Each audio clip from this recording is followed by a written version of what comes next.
Good morning, everyone. In this video, I am going to talk about assisted vaginal birth by forceps and vacuum application. So, assisted vaginal birth is used to assist birth for maternal and fetal indications. Almost 1 in every 3 nulliparous women gives birth by vacuum or forceps, with lower rates in midwifery-led care settings.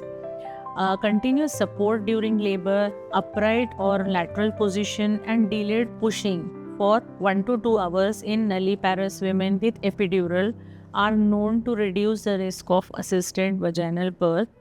Epidural analgesia, on the other hand, is associated with slightly increased risk of assisted vaginal birth. So, what are the indications of assisted vaginal birth? The fetal indications are suspected fetal compromised, like CTG is abnormal or abnormal fetal blood sampling or thick meconium. Maternal indications are in nulliparous women, lack of continuous progress for 3 hours in women having regional analgesia and 2 hours without regional analgesia. In parous women, a lack of continuous progress for 2 hours with regional analgesia and 1 hour without regional analgesia. Maternal exhaustion or distress, medical indications to avoid Valsalva maneuver. Combined are fetal maternal indications for assisted vaginal birth often coexist. Then specifically when we want to shorten the second stage of labor, like maternal hypertensive crisis, then cardiac conditions like the New York Heart Association class 3 or 4, maternal cerebrovascular disease or malformations, myasthenia gravis. So these are the indications for performing an assisted vaginal birth. So certain criteria has to be met. For forceps, the prerequisites for the forceps delivery is remember using the mnemonic forceps. F is the favorable head position, that is occipito-anterior or occipito-posterior. O is that os should be fully dilated. R is rupture of the membrane. C is contractions should be adequate. E is the head should be engaged and 1/5 palpable or less than per abdomen. P is the pelvis should be deemed adequate, and S is the stirrups, that is the lithotomy position. For forceps and vacuum delivery, the prerequisites are A. It's a mnemonic that is A, B, C, D, E, F, G, H, I. So A is the address the patient. You have to take the consent. If she is delivering in the labor room, then verbal consent is fine. But if she is delivering in the theater, then we have to take a written consent. Analgesia, if she is under regional analgesia, that is fine. Otherwise, you have to give the pudendal block or the perineal infiltration. Then abdominal examination, the head should be 0/5 palpable. B is the bladder should be empty. C is cervix should be fully dilated and contraction should be good, particularly while applying vacuum as compared to forceps. D is we have to determine the position of the sutures, and we have to think about the dystocia also, shoulder dystocia. E is explain to the patient that what you are exactly going to do and the pros and cons of this application of forceps. It should be made clear to her, and exit plan should also be there ready. This should be done when the facility for cesarean section is already there, and necessary equipment should be there in the labor room and in the theater, as well as neonatal resuscitation equipment should be there. And then F is the fontanelle to check the position, and G means we have to give gentle traction.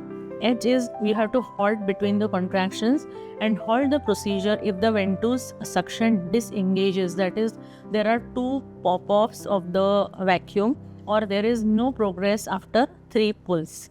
I is the incision or the episiotomy, and J is the remove the instrument when the jaw is visible. The contraindications are suspected fetal bleeding disorders. Second is predisposition to fractures like osteogenesis imperfecta.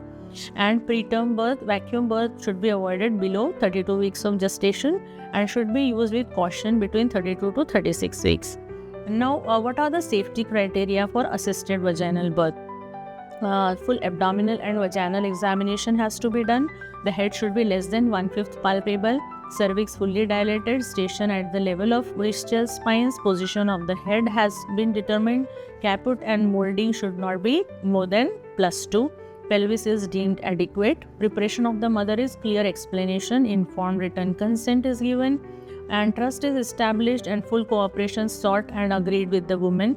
Appropriate analgesia is in place. If it is mid-pelvic and rotational forceps, we have to deliver in the theatre, and this will be usually in the regional block, and pudendal block may be acceptable depending on the urgency, and perineal block may be sufficient for the low or and on the outlet birth. Maternal bladder has been emptied, indwelling catheter has been removed, and the balloon is deflated at aseptic technique. The staff should be also prepared for this. The operator has the knowledge, experience, and the skill which is necessary. So you should use out of these method by which you are most efficient and well versed, the same method should be used. Then adequate facilities and available equipment, bed, lighting, and access to the operating theatre should be there. Backup plan should be there. For mid-pelvic birth, theatre facilities should be available to allow a cesarean birth to be performed without delay. Senior obstetrician should be present. Inexperienced obstetrician is conducting the birth. Anticipation of complications that may arise like shoulder dystocia, perineal trauma, and postpartum hemorrhage. Personnel are present who are trained in neonatal resuscitation should be there. Now let us discuss the types of forceps. There are two types of forceps birth. One is a non-rotational, that is a low cavity or outlet forceps. These are the Wrigley's forceps. They are short and light and are used when the head is at the perineum. The mid-cavity forceps is the Neville Barnes or the Sampson's forceps when the sagittal suture is in the anterior-posterior plane and not more than 45 degrees from the midline. And third is the rotational or the Kieland's forceps. The reduced pelvic curve allows the rotation about the axis of the handle. Now let us discuss about the forceps applications. So the maternal indications are prolonged second stage, primi and multi, which I have already told you, exhaustion, then NIHA class 3, 4, hypertensive crisis, cerebrovascular disease, proliferative retinopathy, myasthenia gravis, spinal cord injury. Fetal indications are after coming head of the breech, face presentation, fetal distress.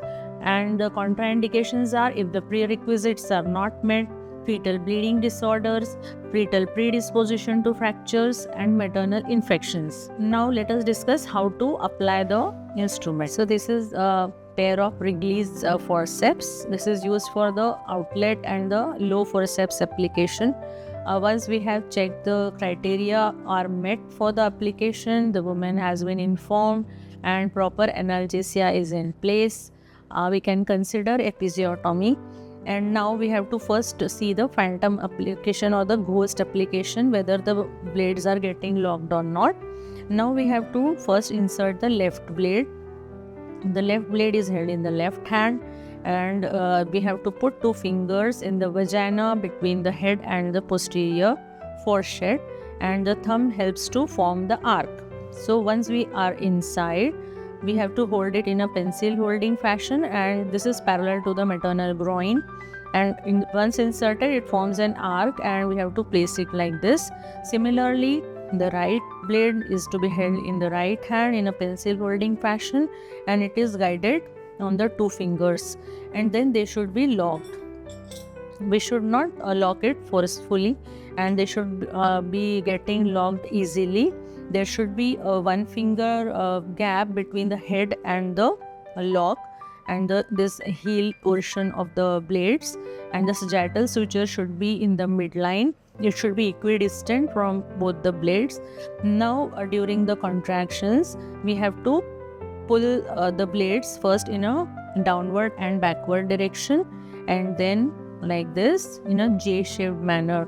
So this is known as the Peugeot's maneuver. Okay, and when the jaw is seen, the assembly of the blade has to be removed, and first the right blade has to be removed and then the left blade has to be removed.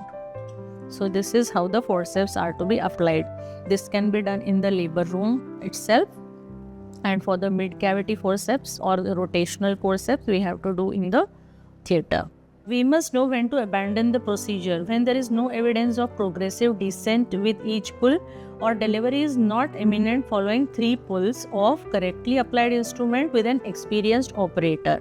So steps after instrumental deliveries: cord blood gases, assessment of tears, instrument and swab count, estimation of blood loss, analgesia requirement, assessment of thromboprophylaxis, debrief and documentation. Now let us discuss about the vacuum or the ventouse cups. The ventouse cups are either soft or rigid instruments depending on the material from which they are made. The rigid cups, they are known as a Malmstrom cup, usually have a central traction chain and a separate vacuum pipe. They are more appropriate for mid-cavity deliveries, particularly when there is a moderate amount of caput, a large fetus, or a deflexed fetal position, or poor maternal effort. Plastic or celastic cups, they are pliable and easier to insert. They are generally a standard size, reusable, and must be sterilized between the patients. They are more suitable for outlet deliveries and with minimal caput. Third is a kiwi cup. It is a fully disposable product. The suction is created manually without the need of a separate pump. The indications which we have already discussed and the prerequisites. Now let us see how to apply. So while applying, we have to separate the labia with the left hand. The kiwi cup is inserted into the posterior vagina. Once inside the vagina, the cup is repositioned so that it is lying over the flexion point. This is 3 cm in front of the posterior fontanelle. So traction from the flexion point, it flexes the fetal head to the narrowest diameter, that is the suboccipitobregmatic diameter of 9.5 cm. We have to check for any maternal tissue entrapment.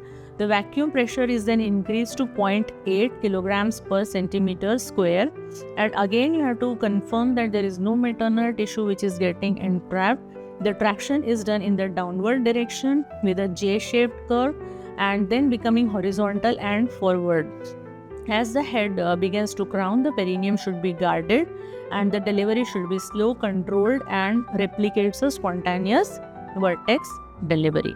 So there is a risk of neonatal injury like skull bruising, particularly in the area of Chinon, but it usually settles within a few days. More serious ones include cephal hematoma, and also at times more serious subgaleal hemorrhages can occur. The risk factors for failure are maternal BMI greater than 30, short maternal stature, estimated fetal weight more than 4 kg, head circumference above the 95th centile, occipito-posterior position, mid-pelvic birth, or even when 1/5 of the head is palpable per abdomen.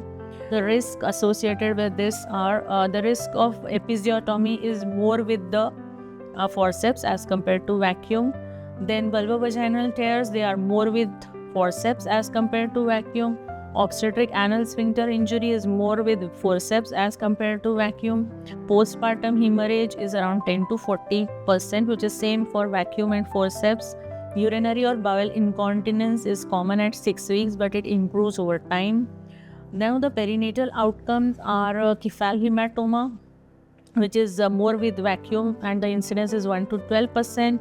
Facial and scalp lacerations, retinal hemorrhages, they are more with vacuum. Jaundice and hyperbilirubinemia is more with vacuum. Subgaleal hemorrhages, intracranial hemorrhage are more with vacuum. Cervical spine injury, skull fractures, facial nerve palsy, fetal death, these are very rare complications. So implications for future pregnancy are 90% of women who had a ventouse assisted birth with their first baby will have a spontaneous or unassisted birth during the second childbirth. The likelihood of achieving a spontaneous vaginal birth is around 80%, who have required more complex assisted vaginal birth in theatre. Women who have experienced a 3rd or 4th degree tear, particularly if they are symptomatic, as they may be increased risk of further anorectal damage with a subsequent birth. That's all about the assisted vaginal birth. If you like the content of this channel, please subscribe to my channel and don't forget to hit the like button. Thank you.